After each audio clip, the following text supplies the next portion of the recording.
Assignment 4.1, Healthcare Administration, is my specialty, presented by Charles Ackerman II.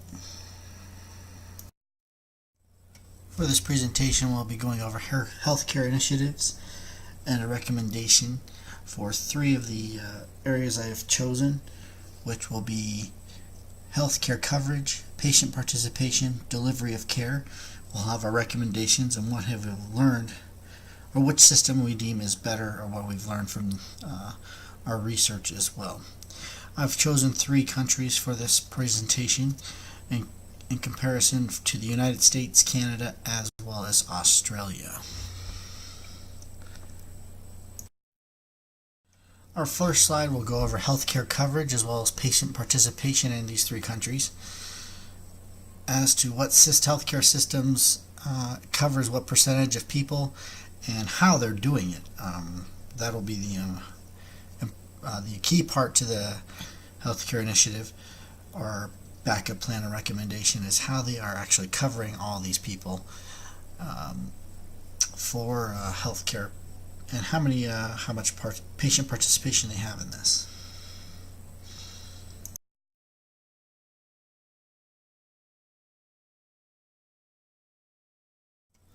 As you can see, 67.2% of the United States population is covered by private health insurance. 55.7% of that 67% is based on their employer carrying the insurance, providing them the insurance coverage, leaving Medicare to cover 16.3% of the population over the age of 65. That is an important stat to note as well. Under the age of 65, they have a public health initiative called Medicaid. In every state, there's a form of Medicaid.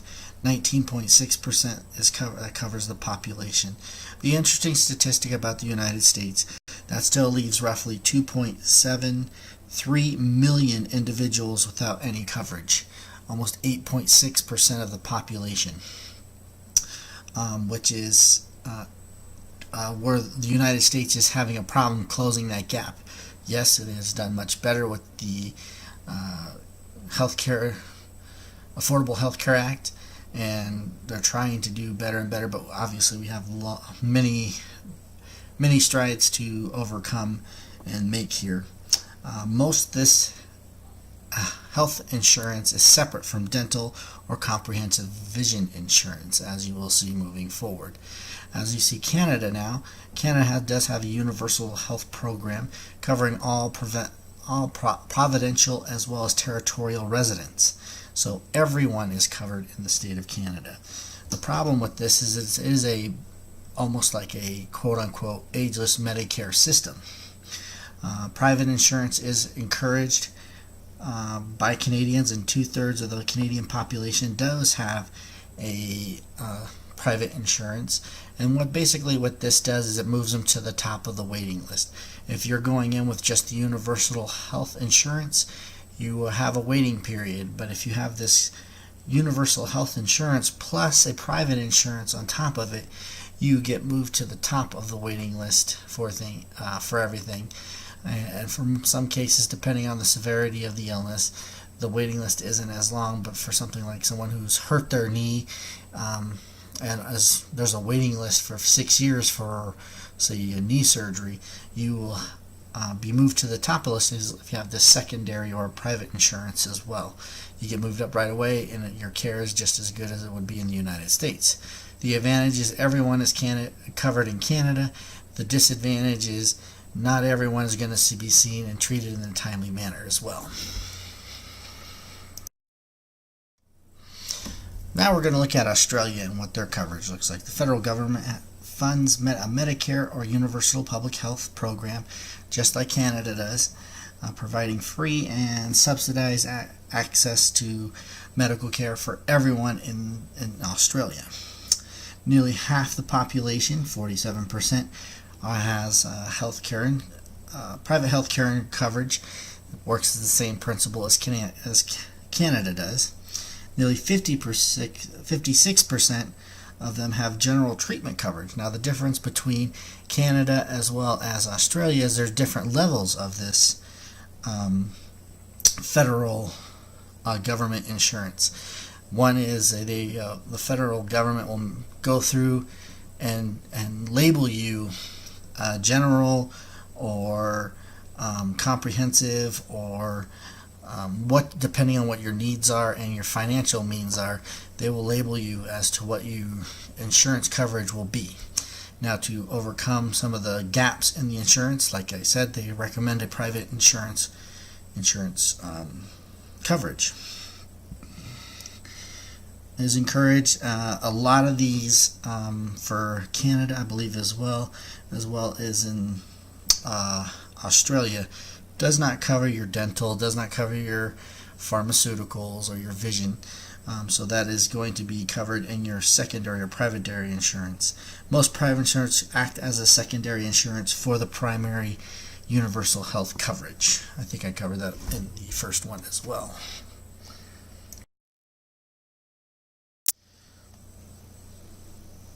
So what are we to take away from all this information that we just found? Well, my takeaways from this information are going to be seen on the following slide, slide 7.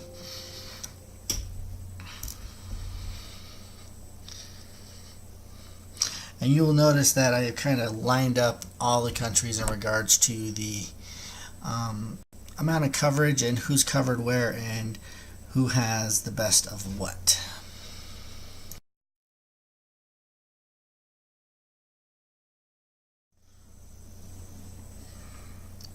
As you can see, Australia has the flat base coverage, best coverage as everyone, and that's based off the federal government dictating to you what insurance needs you need and what you can and cannot afford. Followed by Canada, I would say, would be having the best success in regards to their system. Again, these two countries have everyone covered versus the United States, who has 27.3 million uncovered Americans on healthcare insurance. That number still just staggers me and blows my mind. So, in overall coverage and participation wise, you can clearly see that Australia has a higher participation rate, as well as Canada following in second, and then the United States following closely in the third. I will say quality of care, though, is much different than it is in the other states. If we were to do this based on quality of care, you would see that the United States would be ranked considerably higher than that of our northern comrades in the north of Canada, as well as our Australian buddies. They would be second, followed by Canada in third, based on the quality of care and efficiency of care. So now I'd like to talk a little bit about delivery of care with these three countries. As you know, the United States has a much higher quality, therefore we have a higher ratio of practicing doctors as well as nurses, even though there is an overall national and international nursing and doctor shortage throughout the countries. So let's start with the United States. Primary physicians account for roughly 1/3. Primary care doctor, I went with who's your family practice doctor. There are 208,000 roughly of those in the United States. Practicing nurses for nonprofit practicing nurses is about 3.3 million or so of registered RNs with a bachelor's degree. About 70% of the hospitals in the United States are nonprofit, and basically that is to help with tax breaks as well as reduce liabilities on the stockholders. And then nurse practitioners. This is the area I think we're going to have to. I think I'm going to make a recommendation on. We have 816 practitioners, nurse practitioners in the country, and I think those are grossly overused. As you can see, we only have 208,000 primary care doctors and 816 primary cares. I think that would help close that gap as well as control some of the costs for the United States as well. Looking at our Canadian friends, they have close to 80,000 primary care doctors. Their hospitals, this was a little tricky to find, is a big mix of public and private. Predominantly, they are all not-for-profit or non-profit healthcare organizations, and their nurse count is considerably lower than ours, as they are registered nurses throughout the region of Canada and all the territories. They're sitting around 293,000 versus our 3.3 million RNs. The primary care doctors for Australia, we are sitting around 35,000 for general practitioners for primary care. And it looks like they have done a decent job of using their practitioners in regards to mixing them in with their primary care doctors. I'll go into that more here in a minute. The 49,000 are their practitioners, are generalists. They have 8,386 specialists. Now these specialists are mixed in that number of 34,000 that I talked about in regards to their practitioners, and that 8,000 practitioners also act as primary care providers, and they are LPNs or nurse practitioners operating under the vision of a doctor to expand primary care roles to and clinics to the public for private care, which is making them a little more efficient as well. There are over 11,000 nurses or midwives throughout the territory. Again, that's way considerably lower than our 3.3 million. And there are 698 public hospitals, and a majority of those are non-profit as well, to receive the tax breaks as well as to decrease liability on share and stockholders.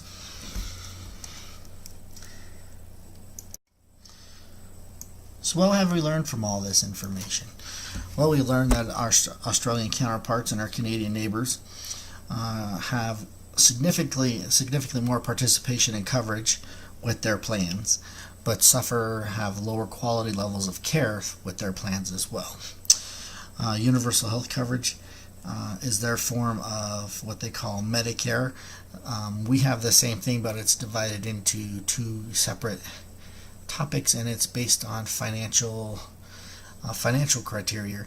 We have Medicare and Medicaid. Medicare covering those over the age of 65, and those under the age of 65 or with a disability qualify for both Medicaid and Medicare, but primarily Medicare. Medicaid. Medicare can be used as a supplement to Medicaid if they are over the age of 65 and demonstrate the ability to have a disability and able to work. America still has the highest number of uncovered people out of these three countries, again with a staggering number of 27 million plus uncovered people. The interesting part about all this is that it even touched on a little bit of illegal immigrants, and Canada and Australia, as long as you have established a residency in their home, and that's depend on territory or province you're in, whatever those rules looks like, you are automatically covered by the universal health care system, versus the United States, where you need to show proof of citizenship in general, so versus proof of residency. Also, there's great room for improvement in all aspects of areas. Canada and Australia can really learn to be a little more efficient and more efficient and greater quicker with their care, rather than having universal wait lists for things, as well as improvement of quality of care. Just like the United States has a great deal of quality, that's the big focus from our Medicaid and Medicare system. I can speak on that personally, as we just dealt with the new Healthcare Reform Act and everything. That is a big incentive for reimbursement, is quality of care as well as continuity of care being being discharged, making sure that the care does go on, and if you're readmitted after 30 days, you can receive a less reimbursement from not only from Medicare and Medicaid, but private insurance is starting to jump on that bandwagon as well. So there is a big push for making sure that your care goes beyond the initial assessment, initial treatments.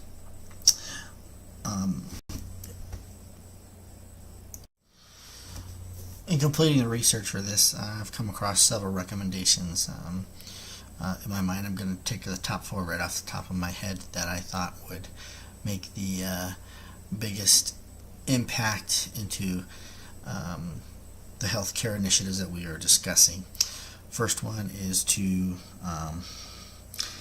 have the federal government mandate coverage or assign coverage to individuals based on their financial well-being, level of coverage that they can have, in addition to maintaining the quality of care, as well as the